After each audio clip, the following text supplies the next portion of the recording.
10 सहाबा हुजूर की ज़िंदगी में हुजूर ने उनको बशारत दी। नबी करीम सल्लल्लाहु अलैहि वसल्लम ने फरमाया, मेरे सहाबा सुन लो, मेरे ये 10 गुलाम जन्नत में जाएंगे। अब हमें भी जन्नत की तो उम्मीद है ना, दोज़ख भी खुदा ने बनाई है, हमें तो कोई पता नहीं जन्नत में कौन जाएगा, दोज़ख में कौन जाएगा। लेकिन अगर कोई शख्स रसूल खुदा की ज़ुबान से ये सुन ले कि ये शख्स दोज़ख में जाएगा, फिर बोलो उसकी तकदीर कैसे संवरेगी। मेरे नबी करीम सल्लल्लाहु अलैहि वसल्लम ने गैब की खबर देते हुए जिन लोगों को जन्नती करार दिया ना, वो जन्नती हैं। हज़रत अबू बकर सिद्दीक़ रज़ियल्लाहु ताला अन्हु, सरकार दो आलम सल्लल्लाहु अलैहि वसल्लम बैठे हुए थे। अब्दुल्ला बिन मसऊद ये कारी उम्मत है। हुजूर ने फरमाया, मेरी उम्मत का कारी अब्दुल्ला बिन मसऊद है। वो इस हदीस को रिवायत कहते हैं मैं बैठा हुआ था हुजूर की मजलिस में, नबी करीम सल्लल्लाहु अलैहि वसल्लम ने फरमाया, मेरे सहाबा अभी तुम्हारे दरमियान एक शख्स आएगा जो जन्नती होगा, जो जन्नती होगा, अल्लाह उसको जन्नत अता फरमाएगा, यानी वो पक्का जन्नती है। अब्दुल्ला बिन मसऊद कहते हैं कि बैठने वाले हैरान होकर बैठ गए कि अब कौन सा खुश नसीब आता है। कहते हैं थोड़ी देर गुजरी,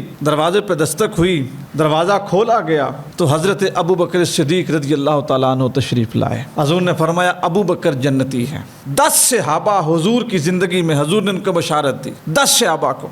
हज़रत अबू बकर सिद्दीक़, हज़रत उमर बिन खत्ताब, हज़रत उस्मान बिन अफ़्फ़ान, हज़रत अलीजुल मुर्तज़ा, हज़रत तलहा, हज़रत ज़ैद, अब्दुर्रहमान बिन औफ, साद बिन अबी वक़ास, सईद बिन ज़ैद, अबू उबैदा बिन जरा। नबी करीम सल्लल्लाहु अलैहि वसल्लम ने फरमाया, मेरे सहाबा सुन लो, मेरे ये 10 गुलाम जन्नत में जाएंगे। ये अशरा मुबशरा असहाब हैं।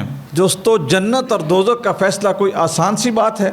एक तो हुजूर ने उनके उस वक्त की हालत देखी कि अब ये ईमान पर हैं, इस्लाम पर हैं, मेरी उम्मत में हैं, मेरे कलमा गो हैं। दूसरा, हुजूर ने उनके खात्मा बिल ईमान की भी खबर दी। जन्नत में तो वही जाएगा ना जिसका खात्मा ईमान पर होगा। हुजूर ने उनके खात्मा बिल ईमान की भी खबर दी, यानी ये आने वाले मुस्तकबिल की गैब की खबर थी। फरमाया, मेरे ये 10 सहाबी ये जन्नत में जाएंगे। बड़ी मशहूर बात है, रसूल खुदा सल्लल्लाहु अलैहि वसल्लम, हज़रत अबू बकर सिद्दीक़, हज़रत उमर बिन खत्ताब, हज़रत उस्मान गनी, हुजूर फरमाते हैं कि जो जबल ओहद है ना, पहाड़, हुजूर खुद फरमाते थे, मेरे सहाबा ये पहाड़ मुझसे मोहब्बत करता है और मैं इससे मोहब्बत करता हूँ, मैं इससे मोहब्बत करता हूँ। और सहाबा को भी हुजूर फरमाते हैं, तुम भी इससे मोहब्बत करो। ये जन्नती पहाड़ है।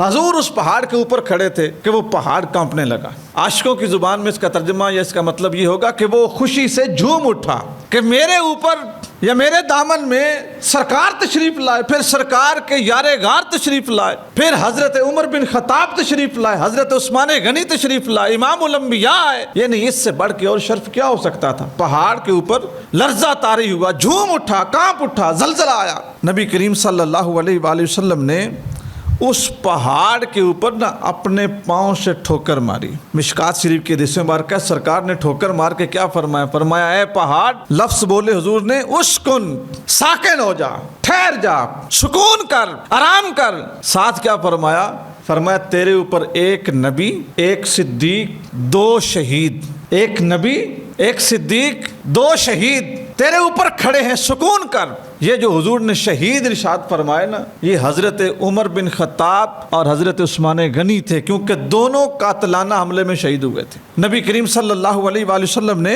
उनकी ज़िंदगी में उनकी शहादत की खबर दी थी। हुजूर के इल्म गैब की बहुत बड़ी दलील है।